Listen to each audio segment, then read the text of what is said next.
Assalamualaikum dan salam sejahtera. Kami daripada kumpulan 4 akan membentangkan tajuk aktiviti fizikal dan perkembangan kognitif. Sebelum saya memulakan pembentangan ini, saya akan memperkenalkan ahli kumpulan saya yang terdiri daripada 5 orang, termasuklah saya sendiri, iaitu Ahmad Syahrul Nizam, Hamzi Iqbal, Muhammad Nasri, Muhammad Hafizatullah dan Jackson Jastari. Pengenalan kemahiran kognitif. Kemahiran kognitif merupakan kebolehan individu untuk berfikir, memberi pendapat, memahami, mengingat perkara-perkara yang berlaku di persekitaran masing-masing.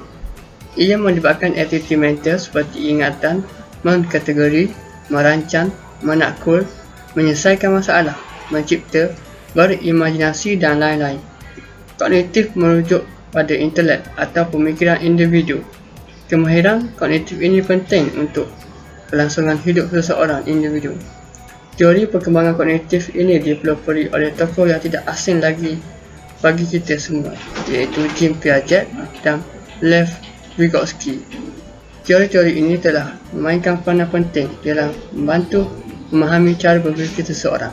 Teori Jean Piaget. Piaget merupakan seorang ahli biologi yang cukup terlatih. Menurut beliau, proses pemikiran kita berubah secara menyeluruh bermula selepas lahir sehingga kita mencapai kematangan. Setiap individu akan sentiasa mencuba untuk memahami dan mengadaptasi perubahan-perubahan yang berlaku di persekitaran mereka. Piaget juga telah mengenal pasti 4 faktor yang saling berkait rapat yang boleh mempengaruhi proses pemikiran individu tersebut, iaitu kematangan biologi, interaksi individu dengan persekitaran, pengalaman sosial dan keseimbangan. Berikut merupakan konsep utama teori Piaget. Teori perkembangan kognitif Jean Piaget menunjukkan bahawa kanak-kanak bergerak melalui 4 peringkat perkembangan mental, iaitu tahap sensorimotor, bermula dari kelahiran hingga kepada umur 2 tahun. Peringkat kedua adalah peringkat pra-operasi, iaitu bermula pada umur 2 tahun hingga 7 tahun. Yang ketiga, peringkat operasi konkret, iaitu daripada usia 7 tahun hingga 11 tahun. Dan yang terakhir adalah tahap operasi formal, iaitu bermula daripada usia 12 tahun dan ke atas. Konsep pengembangan kognitif. Menurut Aliza Hamzah dan Joy N, kemahiran kognitif merupakan kebolehan individu untuk berfikir, memberi pendapat, memahami, mengingati perkara-perkara yang berlaku di persekitaran masing-masing. Ia melibatkan aktiviti mental seperti ingatan, mengkategori, merancang, menakul, menyelesaikan masalah, mencipta, berimajinasi dan lain-lain. Kemahiran kognitif ini penting untuk kelangsungan hidup bagi seseorang individu. Konsep aktiviti fizikal. Aktiviti fizikal difahami sebagai apa-apa aktiviti atau senaman yang menghasilkan pembelajaran tenaga dan yang menggerakkan banyak fenomena di peringkat badan, psikologi dan emosi dalam orang yang melaksanakannya. Aktiviti fizikal boleh dilakukan secara terancang dan teratur atau secara spontan atau secara sukarela. Walaupun dalam kedua-dua kes, keputusannya adalah serupa. Latihan fizikal dapat membantu menurunkan kesan dalam masalah obesiti di kalangan kanak-kanak dan orang dewasa. Perkembangan kognitif. 1. Piaget lebih menitik beratkan pembahasannya pada struktur kognitif.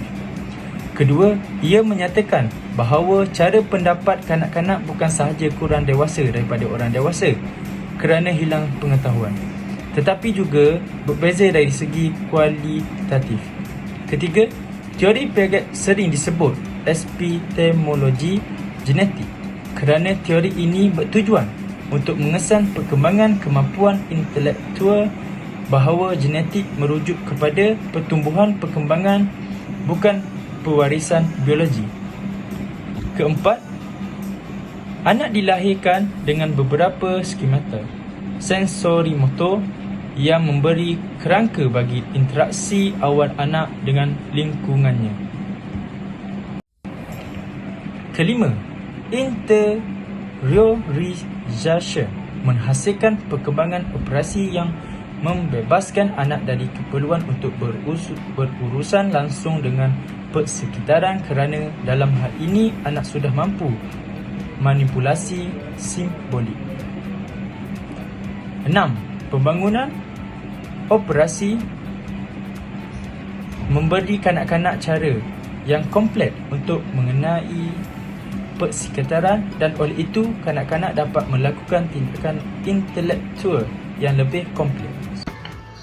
Okey, bagi perkembangan kognitif, setiap orang ini mempunyai pengaturan dari dalam pada sistem kognisinya, yang mana sistem pengaturan ini ia terdapat sepanjang hidup seseorang dan berkembang sesuai dengan perkembangan daripada aspek-aspek kognitif. Antaranya ialah daripada aspek kematangan, yang mana ia merupakan pengembangan sistem saraf sehingga fungsi sedir yang menjadi lebih sempurna dari semasa ke semasa. Yang kedua adalah dari segi aspek pengalaman, yang mana hubungan timbal balik dengan persekitaran. Yang ketiga adalah penyebaran sosial, iaitu hubungan timbal balik dengan persekitaran sosial antara lain dan melalui penjagaan dan pendidikan daripada orang lain. Okey, untuk yang terakhir adalah daripada aspek keseimbangan, iaitu sistem pengawal seliaan dalam diri anak tersebut yang mana mampu menjaga keseimbangan dan penyesuaian dengan persekitarannya. Okey, bagi pengembangan kognitif kita ada 4 tahap. Yang mana tahap pertama adalah tahap sensory motor stage, tahap kedua adalah tahap pra-operasi, tahap ketiga tahap operasional konkret dan yang keempat adalah tahap operasi formal. Bagi tahap pertama iaitu tahap sensory iaitu motor stage daripada umur yang baru lahir hinggalah 2 tahun. Pada masa ini anak berada dalam keadaan tempoh pertumbuhan yang dicirikan oleh kecenderungan sensori motor yang sangat jelas. Okey, bagi tahap kedua adalah tahap pra-operasi iaitu daripada umur 2 tahun hingga 7 tahun. Pada tahap ini ia disebut sebagai tahap intuisi kerana perkembangan kognitifnya menunjukkan kecenderungan yang ditandai dengan suasana intuitif. Maksudnya, semua tindakan rasional yang tidak disokong oleh perasaan kecenderungan semula jadi sikap yang diperolehi dari orang yang bermakna dan persekitarannya. Bagi tahap ketiga adalah tahap operasi konkret yang mana daripada umur 7 tahun hingga 11 tahun. Pada peringkat ini, kanak-kanak mula menyesuaikan diri dengan realiti sebenar dan mula mengembangkan rasa ingin tahu mereka. Contohnya, interaksinya dengan persekitaran, termasuklah dengan ibu bapanya, yang mana ia telah berkembang dengan baik kerana egocentrisinya telah menurun. Kanak-kanak dapat memerhati, menimbang, menilai dan menerangkan pemikiran orang lain dengan cara yang kurang egosentrik dan lebih berobjektif. Bagi tahap yang terakhir iaitu tahap operasi formal, iaitu daripada 11 tahun dan ke atas.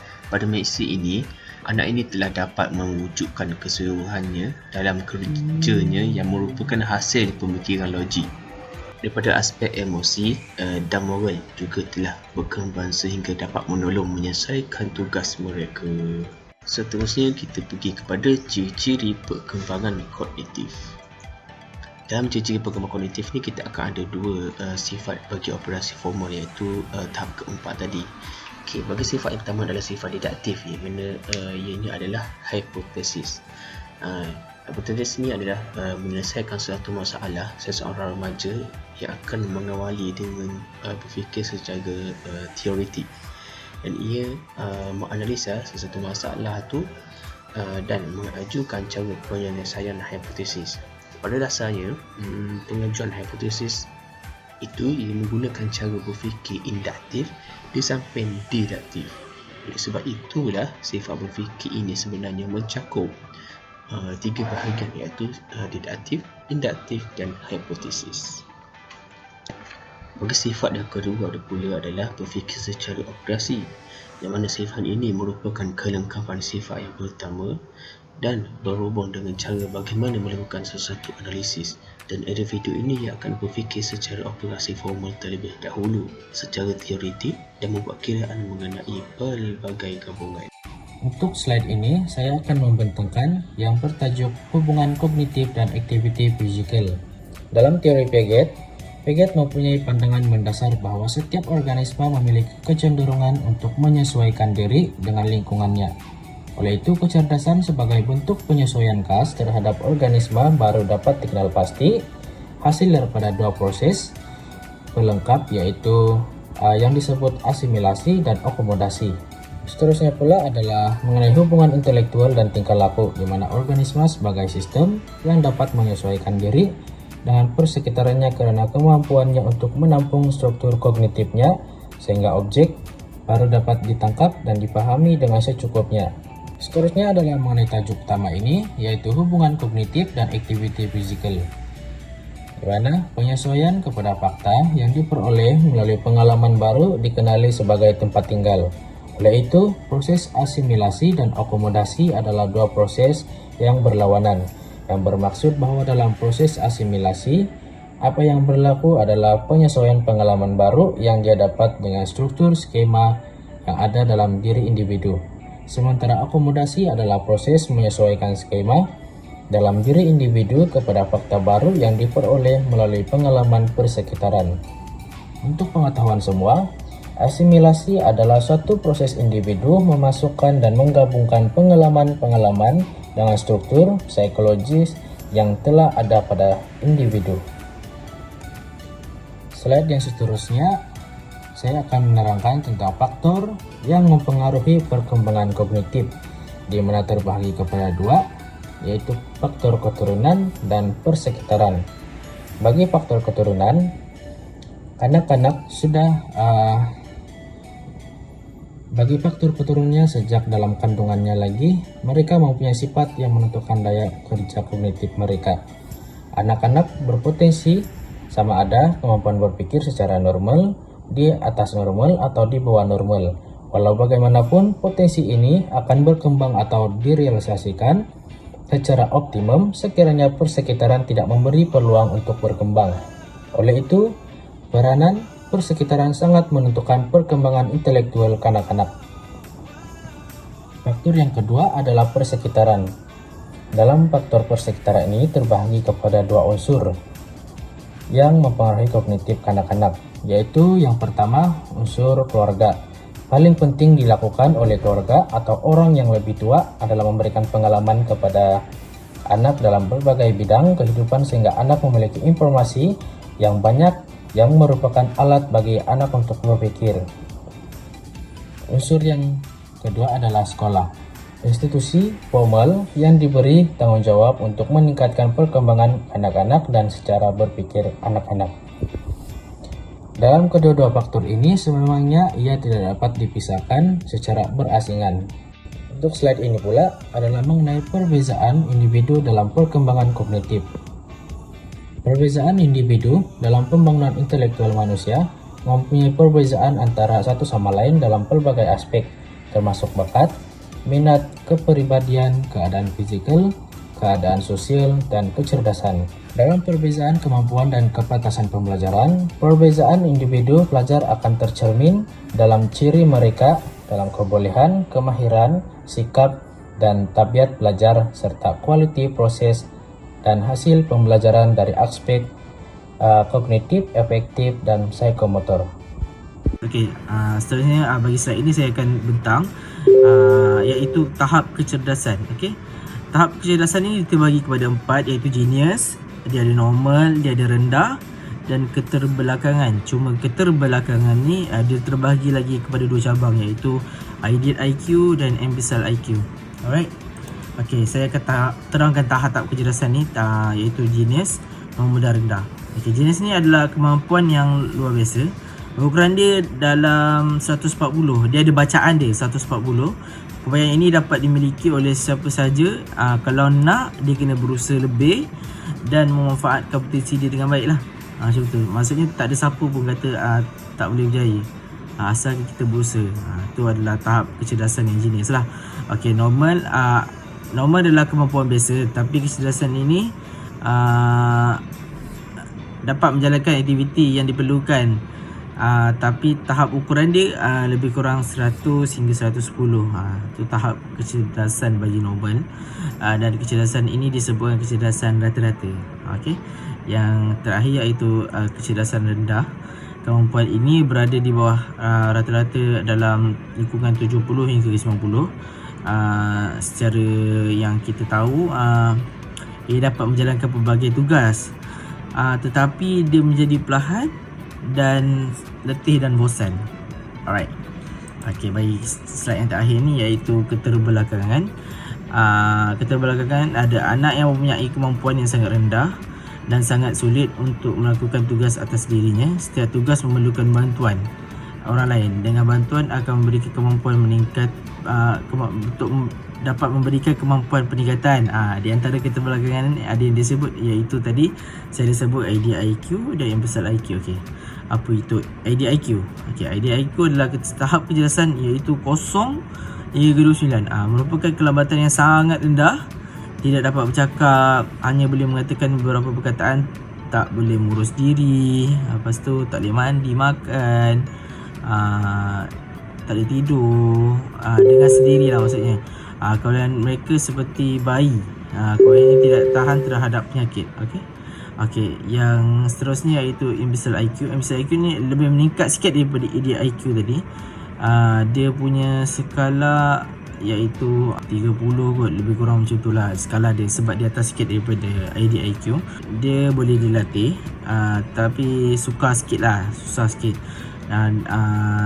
tapi dia dapat mengurus dirinya dengan latihan atau pengawasan, ataupun teguran. Biasanya anak umur yang tahu kemampuan ni, kecerdasan sama dengan anak yang berumur 3 tahun. Macam tu lah. Alright, terima kasih. Assalamualaikum.